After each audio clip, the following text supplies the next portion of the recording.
जो अपने लिए नहीं सबके लिए लड़ जाता है वही अक्सर सबसे ज्यादा अकेला रह जाता है। सच की कीमत हर दौर में भारी रही है और सोनम वांगचुक आज वही कीमत चुका रहा है। वांगचुक जी भी बड़े अजीब है, इतनी सी बात पर इस्तीफा मांग रहे हैं। आखिर ऐसा क्या हो गया? कुछ लाखों बच्चों का ही तो भविष्य दांव पर लगा है। किसी ने पूरा 1 साल बंद कमरे में बिताया और बस 20-21 बच्चों ने आत्महत्या की। अब इतनी सी बात पर अगर मंत्री इस्तीफा देने लगे तो हर साल नया मंत्री शपथ लेता दिखेगा। आधा समय शपथ लेने में ही चला जाएगा, आधा इस्तीफा देने में, और फिर विकास कैसे होगा? सोनम वांगचुक जी ने लद्दाख में आर्टिफिशियल ग्लेशियर बनाकर पानी की कमी की पूर्ति की, बिना फॉसिल फ्यूल के सैनिकों के लिए गर्म टेंट तैयार किए और बच्चों के लिए ऐसा स्कूल बनाया जहां कोई खुद को कमजोर महसूस ना कर सके। भला ये भी कोई अचीवमेंट है? अचीवमेंट तो हमारे शिक्षा मंत्री जी की, जिनके 5 साल के कैरियर में 7 बड़े पेपर लीक हुए। सोचिए, हाल ये हो गया कि सोनम वांगचुक जैसा पढ़ा लिखा इंसान भूख हड़ताल पर बैठा है, मरने के लिए तैयार है, सिर्फ इसलिए कि सरकार अपने ही लोगों की बातें सुन ले। अगर कल को सोनम वांगचुक की मौत हो जाती है तो लोग क्या कहेंगे? यही कि जिद्दी था, सरकार के खिलाफ बैठ गया, इतने दिन भूखा रहा तो मरना तो था ही।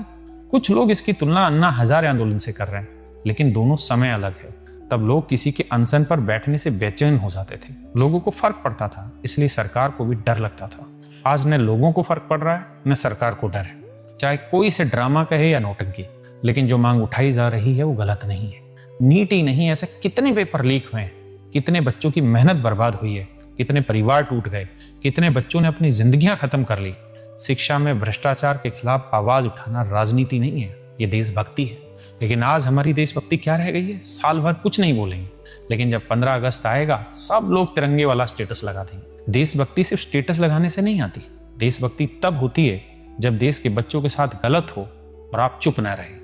अगर आप इनके साथ जाकर खड़े नहीं हो सकते तो कम से कम अपनी आवाज सोशल मीडिया के जरिए तो उठा सकते हैं। कम से कम इतना तो पता चले कि हम अभी भी पूरी तरह खामोश नहीं हुए, वरना कल अगर एक और इंसान चला गया तो हम भी वही करेंगे जो हर बार करते हैं, 2 मिनट दुख जताएंगे और फिर अगली खबर का इंतजार करेंगे। मैं आपसे बस इतना ही कहना चाहूँगा, जो भी आदमी, जो भी बच्चे दिल्ली के आसपास के रहने वाले हैं, वो अगर किसी भगवान के तीर्थ स्थल पर जाने की सोच रहे हैं तो एक बार जंतर मंतर होकर आइए, सुनकर आइए, बैठकर आइए। और अगर आप दूर रहते हैं, आने जाने में समर्थ नहीं हैं, तो चाहे वो अपने कमेंट्स के थ्रू हो, वीडियो शेयर करने के थ्रू, अपने स्टेटस लगाने के थ्रू हो, हर तरीके से अपनी आवाज़ उठाइए।